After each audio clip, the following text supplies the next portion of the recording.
भारत उदय समाचार के विशेष रिपोर्ट में आप सभी का स्वागत है। राजद के प्रत्याशी भोला यादव आज मेरे साथ जुड़ रहे हैं। उनसे सबसे बड़ा जो एक सवाल है कि हाया घाट की तस्वीर को कैसे वो बदलना चाह रहे हैं, ये सवाल उनसे जानेंगे। देखिए आगे। सर स्वागत है इस चैनल में। क्या कहना चाहते हैं, क्या सोच लेकर चले हैं हाया घाट के? हाया घाट का जो स्थिति है वो कहीं न कहीं सारे मामले में पिछड़ा हुआ है। सबसे बड़ा वहाँ इशू है अशोक पेपर मिल का। अशोक पेपर मिल वहाँ का एक लाइफलाइन हुआ करता था।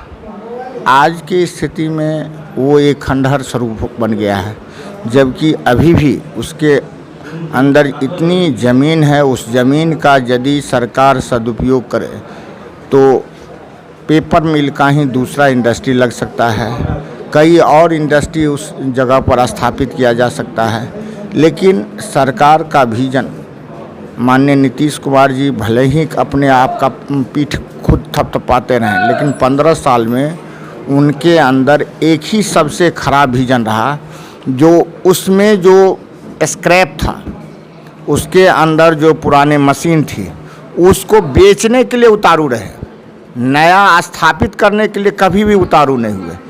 आज वो दंश पूरा इलाका हाया घाट का जो इलाका है झेल रहा है। कल हम उधर घूम रहे थे तो एक ही डिमांड था लोगों का, जो अशोक पेपर मिल को चालू किया जाए। ठीक है, अशोक पेपर मिल चालू नहीं हो, अशोक पेपर मिल में विवाद है, लेकिन कोई दूसरा पेपर मिल या दूसरा इंडस्ट्री तो चालू किया जा सकता है। वहाँ उस ज़मीन का सदुपयोग तो हो सकता है, वहाँ के स्थानीय लोगों को रोज़गार तो मिल सकता है।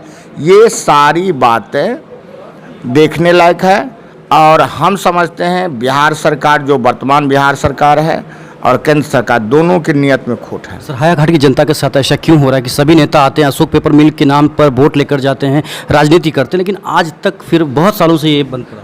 यही दुर्भाग्य है जो हमारे आदरणीय लालू प्रसाद जी जिस समय में थे, उस समय में इस अशोक पेपर मिल को जब उसके मालिक बंद कर रहे थे और यहाँ के कल कारखाना को उठा करके ले जाना चाह रहे थे, तो उस समय इस चीज़ को रोका गया। लेकिन जैसे नीतीश कुमार जी का सरकार बना, ये औने पौने भाव में पूरे सब चीज़ को बेचना शुरू कर दिए। यदि जनता जागरूक नहीं रहता, जनता इस पर विवाद नहीं पैदा करता, तो हम समझते हैं ज़मीन भी बेच करके वो लोग समाप्त कर देते। सर आगे की क्या रणनीति रहेगी, क्या उद्देश्य लेकर जाएंगे? आगे का रणनीति एक ही है, जो वहाँ का बड़ा भूभाग अभी खाली है, उस पर कोई बड़ा इंडस्ट्री लगाया जाए, कोई दूसरा पेपर मिल ही लगाया जाए। चूँकि पेपर मिल का यहाँ संभावनाएं हैं, यहाँ कच्चा माल प्रचुर मात्रा में उपलब्ध है, तो पेपर मिल लगाया जाए और इसके अलावा और भी इंडस्ट्री उस एरिया में खोला जाए, जिससे कि वहाँ के लोगों का बेरोजगारी दूर हो सके और वहाँ के लोग, जो 16,000 लोग उसमें काम करते थे, उस सारे लोगों को कहीं ना कहीं भविष्य सुरक्षित हो सके। सर बाकी विपक्षी पार्टियां भी वहाँ दम भर रही हैं, तो वहाँ पर कैसे? बाकी विपक्षी पार्टियों के पास में कोई मुद्दा नहीं है, हम लोगों के पास में प्रचुर मुद्दा है। हम लोगों ने, हमारे नेता आदरणीय तेजस्वी प्रसाद यादव जी ने निर्णय लिया है, जो पहला कैबिनेट में 10 लाख युवाओं को रोजगार देंगे। चूँकि बिहार के अंदर जितनी भी रिक्तियाँ थी, सबको कहीं ना कहीं नीतीश कुमार उस पद को ही समाप्त करने का काम किया है। उस सारे पद को सृजित करके 10 लाख लोगों को सीधा, 10 लाख बिहारी युवाओं को सीधा रोजगार मिलेगा। हम लोग आएंगे तो स्थानीय आरक्षण लागू करेंगे, जो बिहार की नौकरी में बिहार के ही बच्चे लें, दूसरे राज्य के बच्चे बिहार का नौकरी नहीं ले जा सके। सर सीट चेंज होने के बाद क्या लग रहा है कि बहादुरपुर के बाद आप हाया घाट गए तो कुछ न कुछ फर्क पड़ेगा या? देखिए, पार्टी का निर्णय जातिगत समीकरण बैठाने में जो हुआ है और उसके तहत हमें जो हाया घाट सीट मिला है, पार्टी के निर्णय के हम लोग संपोषक हैं और हम समझते हैं बहादुरपुर में और हाया घाट में बहुत अंतर नहीं है। सब तरह से बनावट एक ही है, सिर्फ विकास की किरण वहाँ प्रचुर मात्रा में जो पहुँचनी चाहिए वो नहीं पहुँच पाई है, उसको हमें पहुँचाना है। प्लूरल्स पार्टी के उम्मीदवार के साथ आपकी कुछ बात हो गई तो जो वायरल हुआ था वीडियो, उसके लिए वो कोई बात नहीं है, रिश्ते में वो हमारे दामाद लगे हैं, तो मैं उनको एक प्रेम बस समझा रहा था। अब उसको यदि कोई वायरल करके उसको मिसयूज करना चाहे तो ये रिश्ते का दुर्भाग्य है।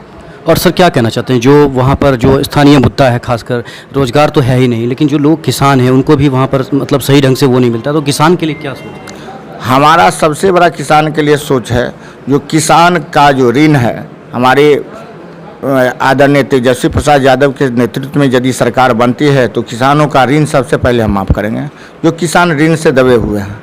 दूसरा सबसे बड़ा यह है जो उनके कृषि का सही उपज का मूल्य मिले, उनको समय पर खाद बीज उपलब्ध हो, साथ ही साथ उनको बाज़ार मिले, जो बाज़ार में सही दाम पर अपने उपज को बेच सके।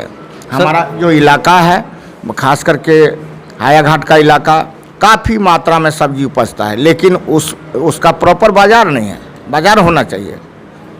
सर आने वाले दिनों में क्या लग रहा है कि शीर्ष नेता आपके हायाघाट में कोई दौरा होगा? आने वाले दिनों में हमारे आदरणीय तेजस्वी प्रसाद यादव जी का कार्यक्रम लगेगा। महागठबंधन के जितने भी घटक दल हैं उनके शीर्ष लोग आएंगे और सभी लोगों का कार्यक्रम होगा। हम लोग इसका रूपरेखा तैयार कर रहे हैं, जैसे कार्यक्रम आएगा आप लोगों को बताएंगे। और हम समझते हैं जो स्थिति है हायाघाट विधानसभा के मतदाता मालिकों का, उन लोगों ने मन बना लिया है। आदरणीय तेजस्वी प्रसाद यादव जी के नेतृत्व में सरकार बनाने का निश्चय कर लिया है और हम समझते हैं काफ़ी मात्रा में बड़े पैमाने पर लोगों का रुझान हम लोगों के साथ है। प्रधानमंत्री ने कुछ दिन पहले ही राष्ट्र के लिए संबोधन किया था, कहा था कि कोरोना अभी गया नहीं है, और हाल के दिनों में उनका 28 अक्टूबर को दरभंगा में भी दौरा है। माननीय प्रधानमंत्री जी इससे पहले भी कई बार दौरा कर चुके हैं। बार बार एक ही चीज़ कितना लोगों को ठगते रहेंगे, जुमला कितना देते रहेंगे, जुमला से लोग ऊब चुका है। अब परिवर्तन की लहर चल चुकी है और जब तावे में रोटी दिया जाता है तो यदि उसको पलटा नहीं जाएगा तो पता चलेगा ना जो रोटी जल गई है। इसलिए परिवर्तन जरूरी है, उस रोटी को पलटना जरूरी है, तभी वो रोटी स्वादिष्ट होगा। और हम समझते हैं परिवर्तन जब होगा तो निश्चित तौर से उसका फलाफल अच्छा होगा, बिहार वासियों को सुखद एहसास होगा। जो नई सरकार आई है, नई उमंग के साथ आई है, नई योजना लेकर के आई है, और युवाओं को भी लगेगा कि हमें एक कुशल नेतृत्व युवा का मिला है। विपक्षी पार्टियां बोल रही है कि लालटेन तो अभी बुझ गया है, लाइट आ गया हर जगह, तो क्या? देखिए, लालटेन नहीं है ये चुनाव आयोग ने मुझे जो चुनाव चिन्ह आवंटित किया है राष्ट्रीय जनता दल को, उसका नाम है हरिकेन लैंप। हरिकेन लैंप का अर्थ होता है ऐसा बत्ती जो तूफान और आंधी में भी ना बुते। तो बिजली तो जहां पहुंचाइएगा वहीं तक बिजली रहेगा, ये तो उस जगह तक जाएगा जहां पर कि बिजली नहीं जाता है।